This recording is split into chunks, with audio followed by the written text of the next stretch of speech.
അൻവർ അയ്യപ്പനായി CJP-യിലേക്ക്. നാട്ടുകാരെ മുഴുവൻ പറ്റിച്ച് ഡക്കും പുട്ടും നിന്റെ പരിപാടി തീർത്ത് തരാം. അങ്ങനെ സർവനാശം ലക്ഷ്യം വെച്ച് ആരോ മൂട്ടിൽ കത്തിച്ചു വിട്ട നിലമ്പൂർ വാണം ജ്വലിച്ച് ഒടുക്കം ചാരമായി അറബിക്കടലിൽ പതിക്കുവാൻ പോകുന്ന ലക്ഷങ്ങളാണ് കാണുന്നത്. കാളകൂടം വിഷത്തേക്കായാലും വീര്യം കൂടിയ നിലമ്പൂർ വാണം കടലിൽ പതിച്ചാൽ എന്താവും സ്ഥിതി എന്ന ആശങ്കയിലാണ് തീരദേശ നിവാസികൾ. അൻപറിക്ക വാണം കത്തി വീഴുന്നത് കണ്ടാൽ ആരും അതിൻ്റെ പരിസരത്തോ അയൽപക്കത്തോ പോകരുതെന്നാണ് മുന്നറിയിപ്പ്. പിണറായി വിജയനെയും രാജിവെപ്പിച്ച് ശശിയെയും പിരിച്ചുവിട്ട് ADGP അജിത് കുമാറിൻ്റെ തൊപ്പിയും തെറിപ്പിച്ച് സുജിത് ദാസിനെ രണ്ടാമത്തെ ബീബിയുടെ വീട്ടിൽ പാറാവുകാരനാക്കി ദൗത്യം പൂർത്തിയാക്കി നിലമ്പൂർ ഉപതെരഞ്ഞെടുപ്പിൽ കോൺഗ്രസ് സ്ഥാനാർത്ഥിയായി വീണ്ടും MLA ആയി അടുത്ത നിയമസഭാ തെരഞ്ഞെടുപ്പിൽ നിലമ്പൂർ സീറ്റിൽ നിന്നും മത്സരിച്ച് ഒരു മന്ത്രിയെങ്കിലും ആകുവാൻ ഇറങ്ങി പുറപ്പെട്ട നിലമ്പൂർ വാണം അൻപറിക്കയുടെ ഗതി ശത്രുക്കൾക്ക് പോലും വരുത്തരുതേ പടച്ചോനെ എന്നാണ് ബീഡിപ്പടക്കം പോലും പ്രാർത്ഥിക്കുന്നത്. ഗതികെട്ടാലും അൻപറിക്കയുടെ അത്രയും തരം താഴരുത് എന്നൊരു പുതിയ ചൊല്ല് ഇന്നു മുതൽ ജനങ്ങൾ പറഞ്ഞു തുടങ്ങും. അൻപറിക്ക ഇന്നലെ ഇരുന്ന് മോങ്ങുന്ന ആ മോങ്ങൽ കണ്ടായിരുന്നു ഇത്രയും ഗതികെട്ട ഒരു മനുഷ്യരൂപം ഈ ദുനിയാവിൽ കാണുമോ? ഒരു സഹകരണ മുന്നണി ആക്കാന്ന് പറഞ്ഞു, അതിന് സമ്മതിച്ചു. സഹകരണ മുന്നണി അറിയാൻ നിങ്ങൾക്ക് അറിയാം. ബസ്സിലെ ആ സ്റ്റെപ്പിൽ കയറിയുന്ന ക്ലീനറെ കൂടെ നിന്ന് പോകണമെന്ന് മതി. ബെസ്റ്റ് സഹകരിക്കാൻ പറ്റിയ ഒരു മുതലേ പ്രശ്നമില്ല. ചെറിയ പാർട്ടിയല്ലേ, നമ്മൾ വളരെ ചെറിയ പാർട്ടിയാണല്ലോ, അതിനും നമ്മൾ സമ്മതിച്ചു. അതെങ്കിലും ഒന്ന് പൊതുസമൂഹത്തോട് പറയണ്ടേ? പക്ഷേ പാർട്ടി ചെറുതാണെങ്കിലും അൻവറെ നീ മുതല് അത്ര ചെറുതല്ലല്ലോ. കൊട്ടയിലും കൗപിനത്തിലും കൊള്ളാത്തവനല്ലേ നീ? സൂചി കയറ്റാൻ ഇടം നൽകിയാൽ അതിൽ മുഴുത്ത ടിപ്പർ കയറ്റുവാൻ നോക്കുന്നവനല്ലേ താൻ? കോൺഗ്രസ്സുകാർക്ക് നന്നായി തൻ്റെ സ്വഭാവം അറിയില്ലേ? കൂടെ നിന്ന് അവസാനം അവർക്കിട്ട് ബേഷായി കൊടുത്തിട്ട് പോയ ഇപ്പോൾ വേലിയിൽ കിടക്കുന്ന തന്നെ അവർ ഈ ജന്മത്തിലെടുത്ത് വേണ്ടാത്തെടുത്ത് വെക്കുമെന്ന് തോന്നുന്നുണ്ടോ? അൻവറിക്കയുടെ പദം പറഞ്ഞുള്ള കരച്ചിൽ തീരുന്നില്ല കേട്ടോ. ഇന്നലെ അദ്ദേഹം പറഞ്ഞു അൻവർ വ്യക്തമാക്കട്ടെ. ഇത്രയും വ്യക്തമാക്കിയതാണല്ലോ, ഇനി എന്താ ഞാൻ വ്യക്തമാക്കേണ്ടത്? ഈ കഴിഞ്ഞ 3-4 മാസമായി ഒരു മനുഷ്യന്റെയും ഒരു പാർട്ടിയുടെയും എന്നെ വസ്ത്രാക്ഷേപം നടത്തിയിട്ട് എന്താ തെരുവിലേക്ക് വിട്ടിരിക്കുക അല്ലേ? ഇന്നലെ എന്താ ചെയ്തത്? വസ്ത്രാക്ഷേപം നടത്തി തെരുവിൽ വിട്ട് എന്റെ മുഖത്തേക്ക് ചളിവാരി എറിയണം. നിങ്ങൾ കാണുന്നുണ്ടല്ലോ എല്ലാം.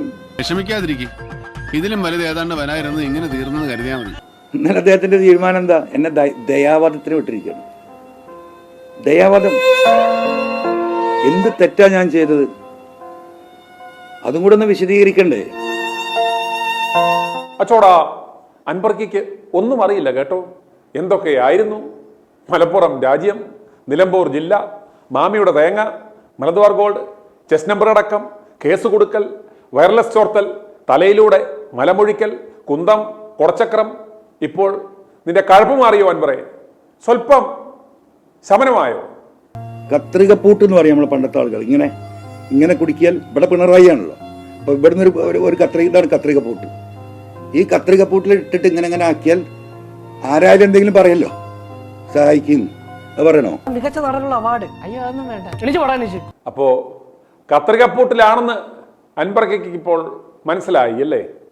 ഒരു വശത്തെ പൂട്ടയഞ്ഞു കിട്ടുവാൻ KC വേണുഗോപാലിന്റെ ചന്തി ഒന്ന് നമുക്ക് കഴുകി കൊടുത്താൽ ചിലപ്പോൾ ദയതോന്നി അയച്ചു തരുവാൻ സാധ്യതയുണ്ട്.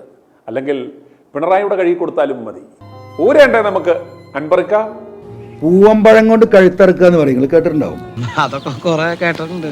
ആണുങ്ങടവായിൽ തൊലിയില്ലാത്ത പഴം തിരികാൻ നടക്കുമ്പോൾ ഓർക്കണം അൻപർക്ക, മുഴുത്ത പൂവമ്പഴം ആമ്പിള്ളാർ അണ്ണാക്കിൽ തിരികെ തരുമെന്ന്. ഇനി തൊണ്ട തൊടാതെ വിഴുങ്ങുകയെ മാർഗമുള്ളൂ. കത്തി കൊണ്ട് കഴുത്തറത്താൽ എല്ലാവർക്കും മനസ്സിലാവും, ആള് മരണപ്പെടും, രക്തം വരും. പക്ഷെ പൂവമ്പഴം വെച്ചിട്ട് കഴുത്തറക്കുന്ന ഒരു ഏർപ്പാടുണ്ട്. ഇത് പഴയ പ്രയോഗ പണ്ടത്തെ ആൾക്കാരുടെ. ആ പണിയായിരുന്നു എനിക്കിട്ട് ചെയ്തുകൊണ്ടിരുന്നു. അല്ല അൻപർക്ക, അണ്ണാക്കിൽ വലിയ പൂവമ്പഴവും വെച്ചുകൊണ്ട് ഇനി എന്നാ എൻ്റെ പരിപാടി? എനിക്ക് ഇനി ഈ കാര്യങ്ങൾ സംസാരിക്കാനുള്ളത് ഈ പറയുന്ന കോൺഗ്രസിന്റെ ഒരു വലിയ നേതാവ് ഇവിടെ ഉണ്ടല്ലോ, അതാരാ? KC വേണുഗോപാൽ. എന്നൊക്കെ അറിയാം. അദ്ദേഹവുമായി ഈ വിഷയം ഈ രീതിയിൽ ഇതുവരെ ഞാൻ പങ്കുവച്ചിട്ടില്ല. എനിക്കിനി അദ്ദേഹത്തിലെ പ്രതീക്ഷ. ബെസ്റ്റ് ഓടിച്ചെന്നാൽ മതി.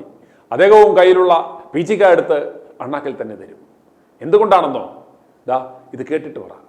ഇങ്ങനെയൊക്കെ പറഞ്ഞിട്ട് ആ കേസിയുടെ അടുത്ത് പോകാൻ ഇവന് ഉളുപ്പുണ്ടോ? ഇവനെ എന്താണ് വിളിക്കേണ്ടുന്നത്? ഇന്ത്യ ഒരു അക്ഷരം, മലയാളം തന്നെ മര്യാദയ്ക്ക് പറയാൻ കഴിയില്ല കേസി വേണുഗോപാൽ, നമുക്കറിയാം.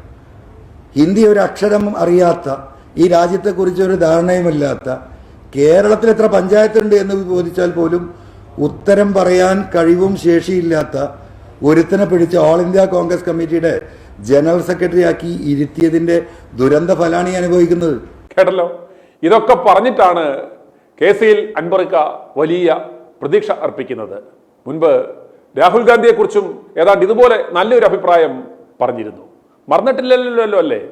രാഹുൽ ആ ഗാന്ധി എന്ന ആ പേര് പോലും കൂട്ടിച്ചേർത്ത് പറയാൻ അർഹതയില്ലാത്തൊരു നാലാംകിട പൗരനായി രാഹുൽ ഗാന്ധി മാറിയെന്ന് രാഹുൽ ഗാന്ധിയുടെ എന്നെ പരിശോധിക്കണമെന്ന അഭിപ്രായക്കാരനാണ്. യാതൊരു തർക്കമില്ല. തങ്ങളുടെ പാർട്ടിയെയും ദേശീയ നേതാക്കന്മാരെയും കുറിച്ച് വളരെ നല്ല അഭിപ്രായം മാലോകരോട് വിളിച്ചു പറഞ്ഞ സർവശ്രീ അൻവറിക്കയെ വലിച്ചു വീണ്ടും പാർട്ടിയിൽ കയറ്റുവാൻ ശ്രമിക്കുന്ന കേരളത്തിലെ ആ പ്രബുദ്ധരായ ആ തികഞ്ഞ കോൺഗ്രസ് സ്നേഹികളെ നിങ്ങൾക്കറിയേണ്ടേ ആരാണെന്ന്?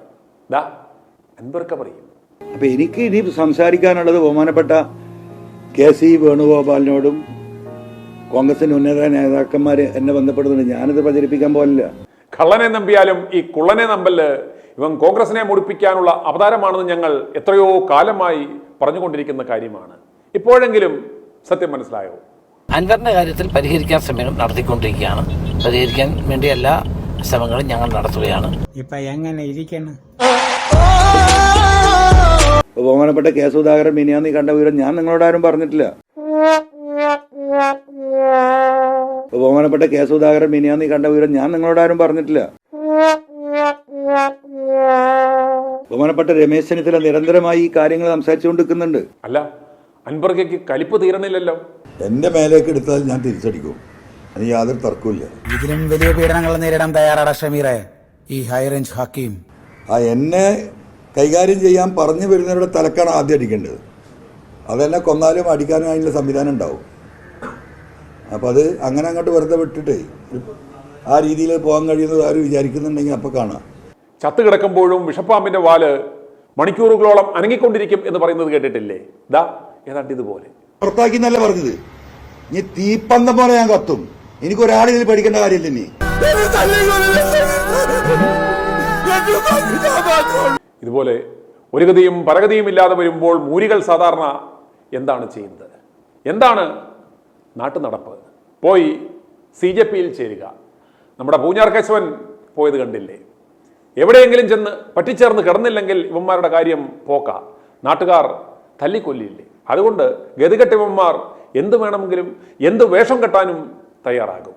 അങ്ങനെ അൻവർ എന്ന പേര് മാറ്റി PV അയ്യപ്പൻ എന്ന പേരും സ്വീകരിച്ച് ജൂൺ 1 CJPയിൽ ചേരും എന്നാണ് വിവരം. അതിന് മുന്നോടിയായി പരിപൂർണനാകുവാൻ ഗ്രാഫ്റ്റിംഗ് സർവീസിന് കോഴിക്കോട് കോയ മെമ്മോറിയൽ ഹോസ്പിറ്റലിൽ അൻവറിക്ക തന്റെ പഴവുമായി ഇരിപ്പുണ്ടെന്നാണ് വിവരം. നിലമ്പൂരിൽ അൻവറിക്കയെ അന്വേഷിച്ച് അണികൾ പാഞ്ഞു നടക്കുകയാണ്. പഴത്തിന് പാച്ചവർക്ക് ചെയ്യാൻ പോയതാണെന്ന് അണികളോട് പറയാൻ പറ്റില്ലല്ലോ. എന്തായാലും PV അയ്യപ്പന് എല്ലാവിധ ആശംസകളും ഞങ്ങൾ നേരുന്നു. എന്നാലും ലവന്റെ ഒരു ചെസ് നമ്പറേ.